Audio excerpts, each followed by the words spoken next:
जी, स्वागत है विधाना एजुकेशन के ऑनलाइन क्लासेस में।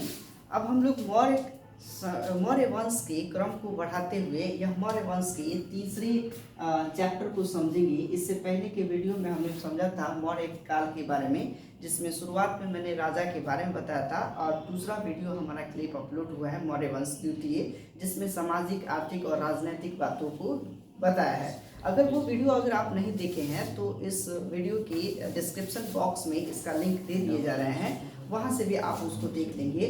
उसको समझने के बाद ये क्रम आपको आसानी से समझ में आएगा। मौर्य काल में सबसे इम्पोर्टेंट जो बात होती है मौर्य की कला के बारे में।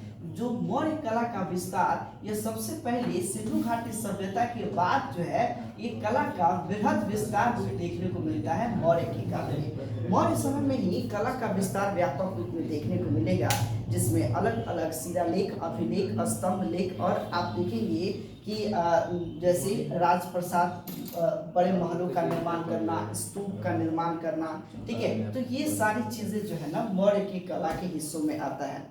इसी में हम देखेंगे क्या कि मौर्य काल में जो है शिलालेख का प्रयोग करना। शिलालेख का मतलब होता है शिलाओं पर राजा अपनी बातें लिखता था खुदाई करके, तो उसे शिलालेख कहा जाता है, जिसमें बृहद शिलालेख आप देखेंगे, लघु शिलालेख और निम्न शिलालेख मिले हुए हैं।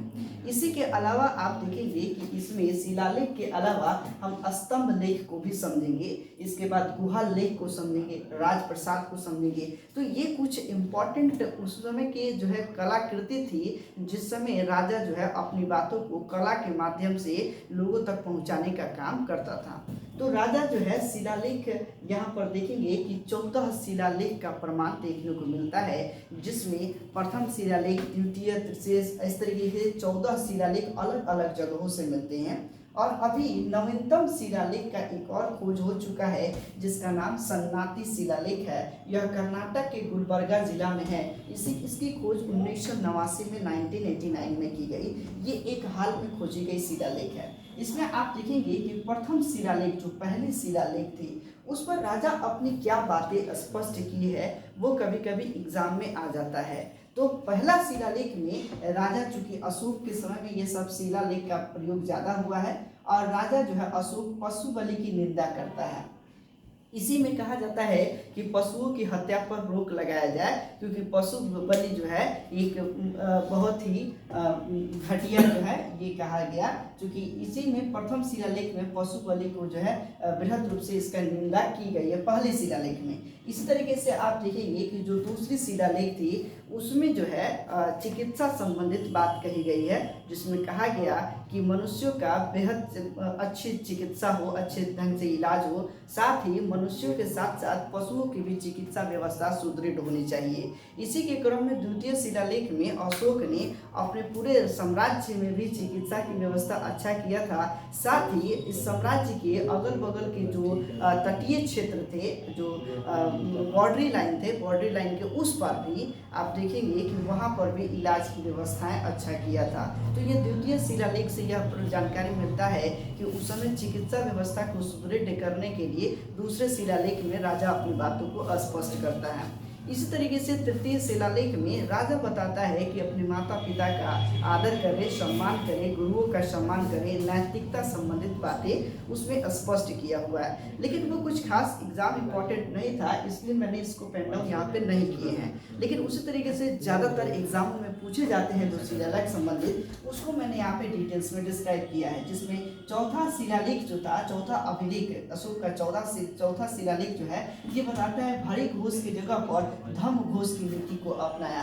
यानी इसने कहा कि अलग अलग जो संप्रदाय है, जिसमें उस समय देखेंगे कि मौर्य के समय में बौद्ध संप्रदाय, जैन संप्रदाय, आजीवक संप्रदाय, हिंदू संप्रदाय, ये कई संप्रदाय थे। उन्हीं संप्रदायों का एक निचोड़ निकालकर एक नए संप्रदाय की शुरुआत किया था, जिसको धम्म कहा गया। तो धम्म की नीति, जिसमें माता पिता का आदर करना, गुरु का सम्मान करना, एक ईमानदारी पूर्वक जीवन व्यतीत करना, पाप मुक्त होना, इन सभी नीतियों को अपना बनाने की बात जो है अशोक करता है और उसी में यहाँ पर चौथे अभिलेख में कहता है कि भय घोष हटाकर इसकी जगह पे धम्म घोष की नीति को अपनाया जाए। तो ये धार्मिक प्रचार प्रसार की बातें जो है कहीं ना कहीं चौथे अभिलेख में मिलती है। इसी तरीके से पांचवा जो शिलालेख था उसमें धर्म महामात्रों की नियुक्ति करता है। मैंने आपको बताया था कि जो तीर्थ होते थे, जो प्रशासनिक अधिकारी होते थे, इन्हीं को महामात्र सरल भी कहा जाता है। और यहाँ पांचवें शिलालेख से यह प्रमाण होता है कि इसने महामात्र की जो है यानी तीर्थ अधिकारियों की जो है सिलेक्शन करता है कि उनमें कौन महामात्र बनेंगे। और महामात्र जो है लगभग 5-5 वर्षों पर जगह जगह पर जाकर घूम घूम कर धर्म की प्रचार की नीति को अपनाएंगे। तो ये धर्मों के प्रचार प्रसार के लिए यह भी जो है शिलालेख इम्पोर्टेंट है। इसी तरीके से महत्वपूर्ण शिलालेख जो है बृहद शिलालेख में 7वां और 8वां शिलालेख है जो तीर्थ यात्रा का उल्लेख करता है। यानी इस समय ये बताया जाता है कि मनुष्य को जो है ना एक निश्चित आयु के बाद तीर्थ करना चाहिए, यानी वो धर्मों के प्रचार प्रसार के लिए। तो ये इस समय आप देखेंगे कि तीर्थ यात्रा का उल्लेख जो है 7वें और 8वें शिलालेख से मिलता है। इसी तरीके से कलिंग के युद्ध का, जो कि आपको पता है कि अशोक के शासन व्यवस्था के बाद 269 के बाद 261 में यानी 8वें वर्ष 269 ईस्वी पूर्व से लेकर जब शासन व्यवस्था संभालता है उसके ठीक 8वें वर्ष उसने कलिंग को जीतने के लिए कलिंग पर एक भीषण आक्रमण करता है और उस समय कलिंग को वो जीत लेता है। और उस युद्ध के उपरांत अशोक को ऐसा लगता है कि हमने बहुत ज़्यादा खून खराबे देख लिए हैं और खून खराबे से हमारा हृदय जो है वो पिघल गया है। यह हृदय पिघलने की बात जो है अपने अशोक 13वें शिलालेख में लिखता है। 13वें शिलालेख के कलिंग युद्ध में हृदय परिवर्तन का वर्णन करता है। ठीक है, तो ये चीज़ें कहीं ना कहीं आपके मेंस और प्री के लिए इम्पोर्टेंट होता है। अगर स्टेट पीसीएस का एग्जाम वगैरह देते हैं तो उसमें इससे संबंधित 1-2 पॉइंट्स आ जाते हैं, तो इसको भी आप ध्यानपूर्वक समझ ले तो बेस्ट रहता है। इसी तरीके से आप देखेंगे कि शिलालेख की खोज सबसे पहले 1750 ईस्वी में पादरी पेंथलर करते हैं। इसी को कहीं पर टिन पैंथर के नाम से भी लिखा हुआ मिलेगा। तो अगर एग्जाम में आ जाए तो उसको ध्यान करेंगे कि ये एक पादरी था जिसे टिन पैंथर या पैंथलर लिखा हुआ है। तो ये बात समझ लेना है कि शिलालेख की सबसे पहली खोज कब होती है तो 1750 ईस्वी में होती है। कौन करते हैं तो टिन पैंथर करते हैं या फिर पादरी जो है पैंथलर करते हैं। इसने सबसे पहले अभिलेखों को पढ़ा किसने तो सबसे पहली बार पढ़ने वाले थे 1837 में जेम्स प्रिसेंट, जबकि इसकी लिपि की जानकारी सर जॉन सॉर देते हैं कि वह किस लिपि में लिखा हुआ है। और लेकिन लिपियों का ज्ञान नहीं होने के बाद जो लिपि का जब ज्ञान होता है तो वो पढ़ने की बात जो है जेम्स प्रिसेंट ने उसको सबसे पहले पढ़े थे 1837 ईस्वी पूर्व में 1837 ईस्वी में इसे जेम्स प्रिसेंट ने पढ़ा था। शिलालेख पर कई प्रकार की लिपियों का प्रयोग किया गया है। अलग अलग शिलालेखों से अलग अलग प्रकार की लिपि का वर्णन मिला है, जिसमें ब्राह्मी लिपि, खरोष्टी लिपि, ग्रीक लिपि और अरामाइक लिपि का प्रयोग किया गया है। लिपि आप समझते होंगे, जैसे मैं अगर यहाँ पर एक बात लिखूं, मैं घर जा रहा हूँ, तो यह क्या है तो हिंदी भाषा है। इस भाषा का नाम क्या है हिंदी। मैं घर जा रहा हूँ, लेकिन लिखा किस में है तो देवनागरी लिपि में लिखा गया है। अगर यही बात मैं ऐसे लिख लूँ कि मैं घर GHAR जा रहा हूँ, तो यह बात आप क्या समझते हैं कि यह जो भाषा है यह हिंदी भाषा है, लेकिन लिखा किस में गया है तो रोमन में। इसी प्रकार से जितने भी आप शिलालेख देखेंगे उसमें कहीं ना कहीं प्राकृत भाषा का प्रयोग किया गया है, पाली भाषा का प्रयोग किया गया है अथवा संस्कृत भाषा का प्रयोग किया गया है, लेकिन उसको लिखने के लिए अलग अलग लिपियों का प्रयोग किया गया है, जिसमें कहीं ब्राह्मी लिपि देखने को मिलेगा, खरोष्टी लिपि देखने को मिलेगा। विशेष रूप से जब उत्तर और पश्चिम क्षेत्रों के अभिलेखों को आप पढ़िएगा तो वहाँ पर ग्रीक और अरामाइक लिपि का प्रयोग किया गया है। उत्तर प्रदेश में भी आप देखेंगे कि खरोष्टी और अरामाइक लिपि के शिलालेखों का भी प्रयोग देखने को मिलता है। तो ये सारी लिपियां हैं जो शिलालेखों को वर्णन किया गया है और उसी में लिखा गया। इसके बाद हम समझेंगे कि मौर्य कला में एक स्तंभ की कला थी।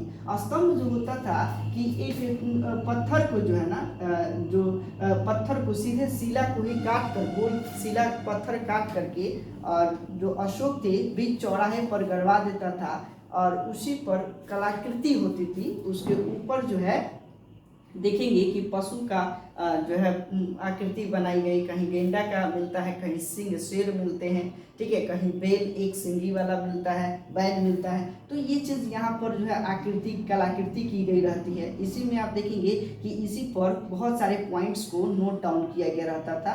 तो ये स्तंभ अभिलेख हो गया।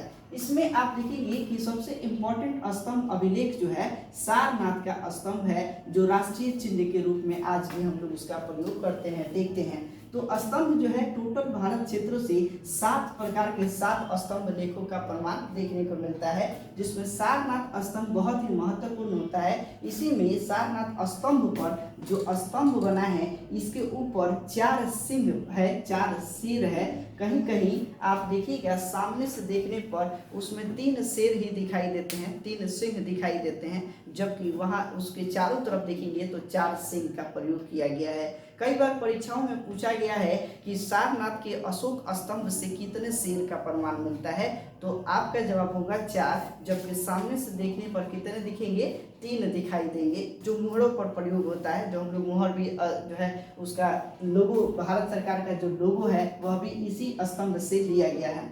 इसमें आप देखेंगे कि राष्ट्रीय चिन्ह के रूप में प्रयोग किया गया, जिसमें अन्य और भी जानवरों का प्रतीक देखने को मिलता है, जिसमें घोड़ा, हाथी, सिंह और बैल, ये 4 प्रकार के जानवर अन्य इसके ऊपर, चूंकि इसी में आप जो स्तंभ देखते हैं इसके ऊपर एक डिजाइन किया गया है, कलाकृति है, और इसके ऊपर जो है यह सिंह का शेर बनाया गया है, जो चारों तरफ से शेर है। और इसके नीचे जो है, इसी नीचे में आप देखिएगा कि इसमें जो है बैल है, हाथी है, घोड़ा है और सिंह है।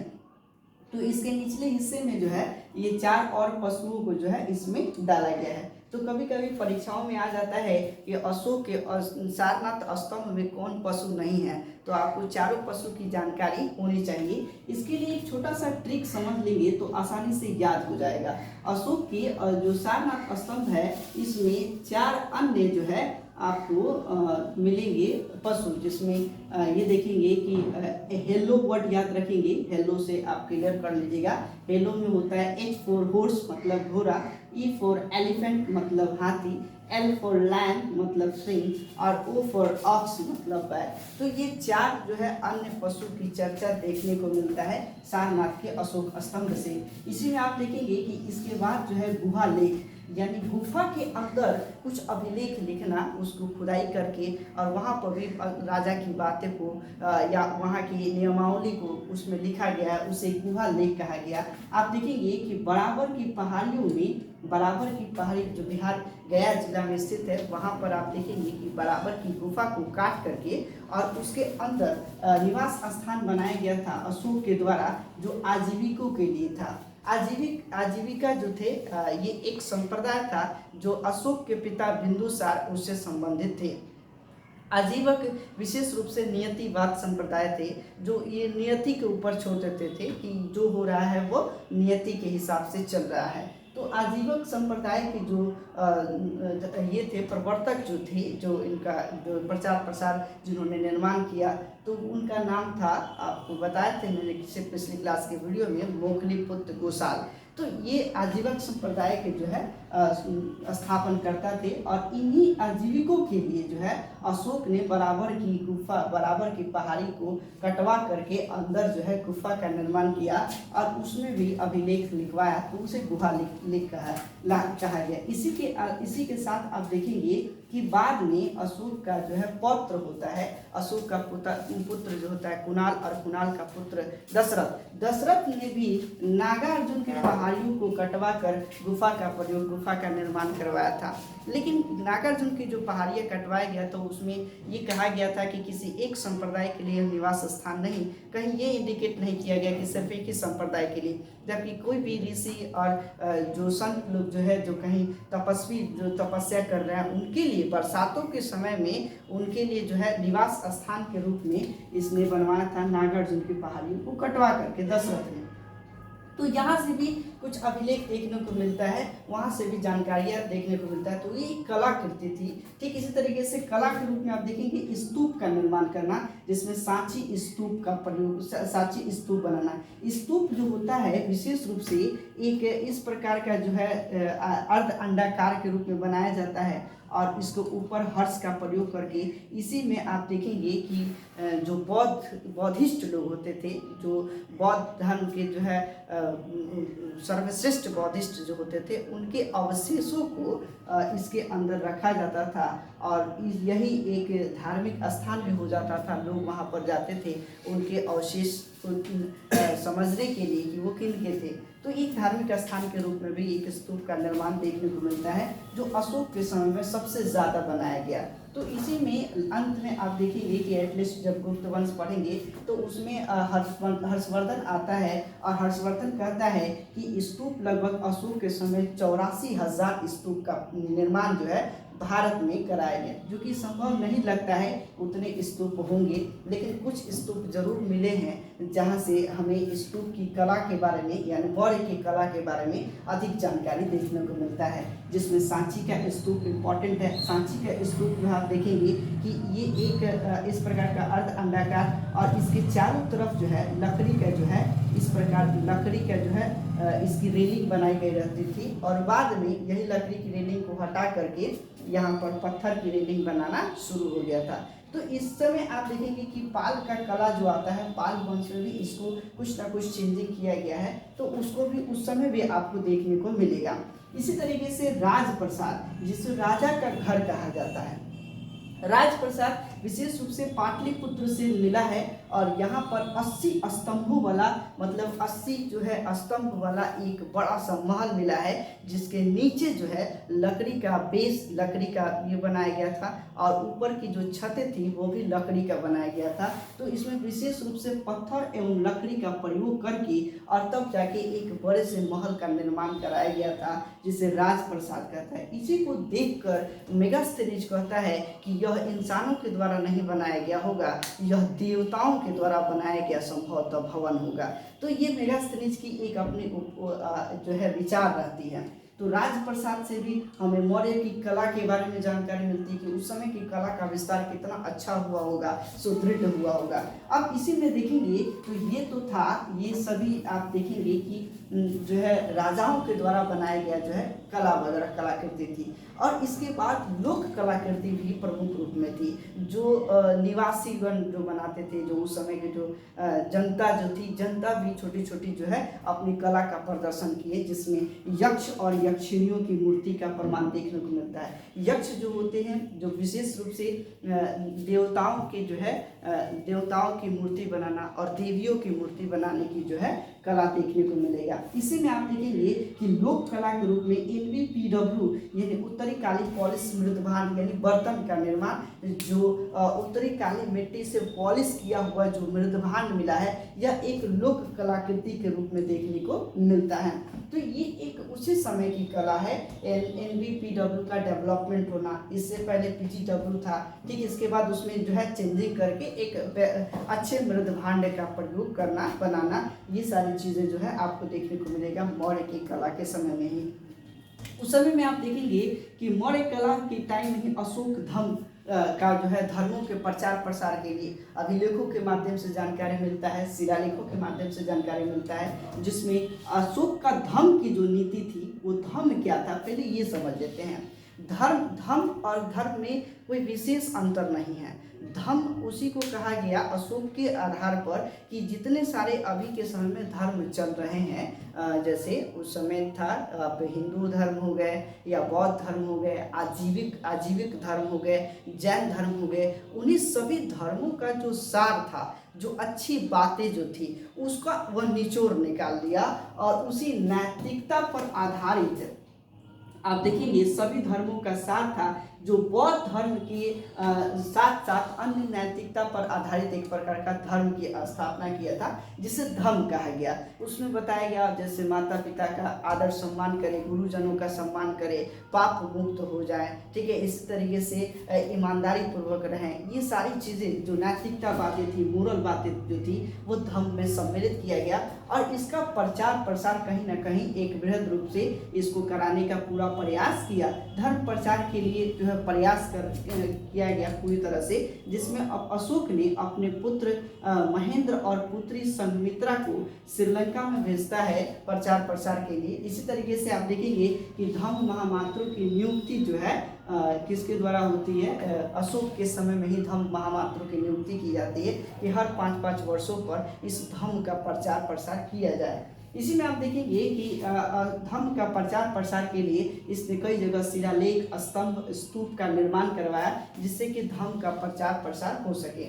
इसी समय आप देखेंगे कि धर्म की यात्रा जो 10वें वर्ष में इसने शुरू किया बोध गया से, यानी अपने धर्म की यात्रा शुरू करता अशोक अपने राज्याभिषेक के ठीक 10वें वर्ष में बोध गया से ये शुरू करता है धर्म की यात्रा, और बौद्धिस्ट के जहाँ जहाँ जगह थे वहाँ पर यात्रा करना शुरू कर देता है। तो एक साम्राज्य का एक राजा जब धर्म के प्रचार प्रसार के लिए, बौद्ध धर्म के प्रचार प्रसार के लिए निकल रहा है, तो समझ सकते हैं कि उस समय जो प्रजा भी थी वो धर्म में कितना विश्वास की हो रही होगी। इसी वर्ष आप देखेंगे कि इसने 20वें वर्ष यानी अपने एक और रोमन देश के अभिलेख से यह जानकारी मिलती है कि अशोक ने अपने राज्याभिषेक के 20वें वर्ष में लुम्बिनी की यात्रा करता है, और यहाँ पर जो बलि था अर्थात जो राजस्व का हिस्सा कलेक्शन किया जाता था ज़्यादा मात्रा में, उसकी रोक लगाता है। वहाँ से इस अभिलेख से जानकारी मिलती है।